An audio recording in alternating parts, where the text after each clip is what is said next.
Cancer Healer Center, a new beginning. महाराष्ट्रात नव्या युतीच्या चर्चांना जोर. राज ठाकरे आणि एकनाथ शिंदेंमध्ये अर्धा तास बंद दाराआड चर्चा. शिवतीर्थ निवासस्थानी एकनाथ शिंदेंचं स्नेहभोजन. राज ठाकरेंसोबतच्या भेटीमध्ये कोणतीही राजकीय चर्चा नाही. बाळासाहेबांसोबतच्या आठवणींना उजाळा मिळाला. मनसे आणि आमचे विचार मिळते जुळते.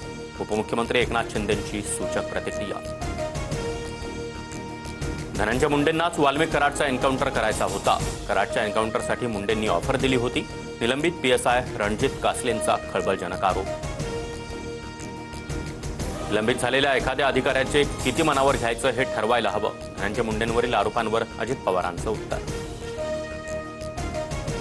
वाल्मिक कराडकडे धनंजय मुंडेंची कुंडली म्हणून एन्काउंटरची ऑफर असेल. मुंडेंच्या मोबाईल नंबरचे सीडीआर तपासा. ते दोषी होऊ शकतात. करुणा मुंडेंची मागणी.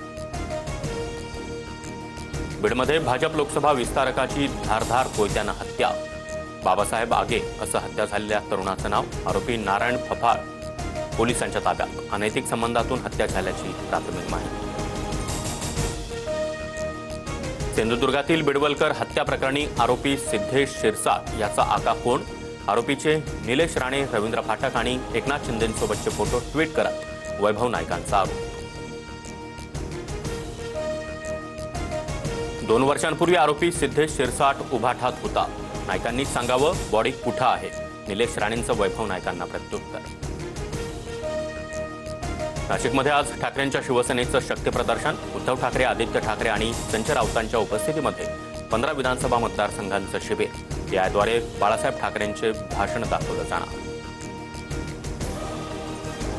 नाशिकच्या काठेगल्ली दर्गा परिसरामधील अनधिकृत बांधकाम हटवण्यास सुरुवात. दर्गा ट्रस्टला म्हणणं मांडण्यासाठी दिलेली मुदत संपल्यानं पालिकेकडून तोडक कारवाई.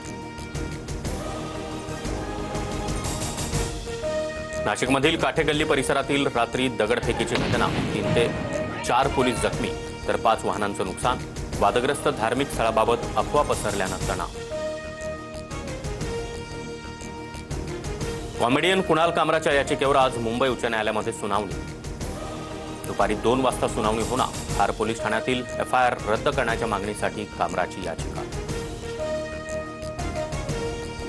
कैद्याचा तुरुंग आणि कोठडीत मृत्यू झाल्यास वारसांना 5 लाख रुपये देणार. राष्ट्रीय मानवी हक्क आयोगाच्या निर्देशानुसार भरपाईला मंत्रिमंडळाची मंजुरी.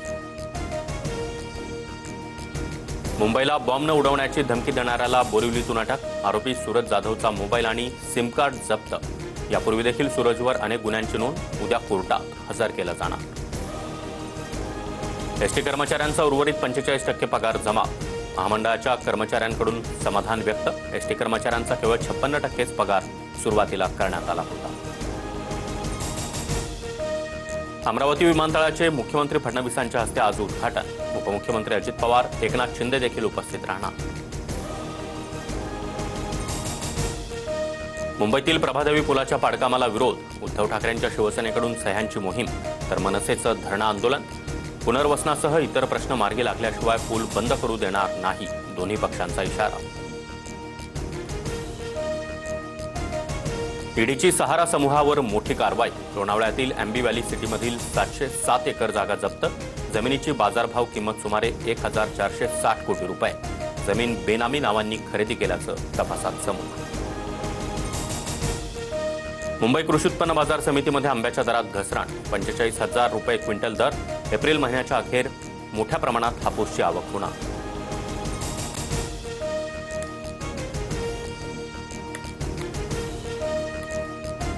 राज्यात पुढील 2 दिवस पावसाचे. कोकण, विदर्भ, मराठवाड्यामध्ये 2 दिवस पावसाची शक्यता. नागपूरसह विदर्भात काही भागात विजांच्या कडकडाटासह पावसाचा अंदाज.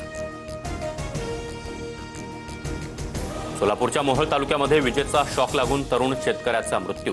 शेटफळ गावातील घटना. नातेवाईकांनी मृतदेह महावितरणच्या कार्यालयाबाहेर आणला. महावितरणच्या हलगर्जीपणामुळेच मृत्यू झाल्याचा आरोप. रोमांचक सामन्यात पंजाबचा कोलकातावर 16 धावांनी विजय. पंजाबच्या 111 धावांचा पाठलाग करताना कोलकाताचा संघ 95 धावांवर गारत. फिरकीपटू यजुवेंद्र चहलची दमदार कामगिरी. Cancer Healer Center, a new beginning.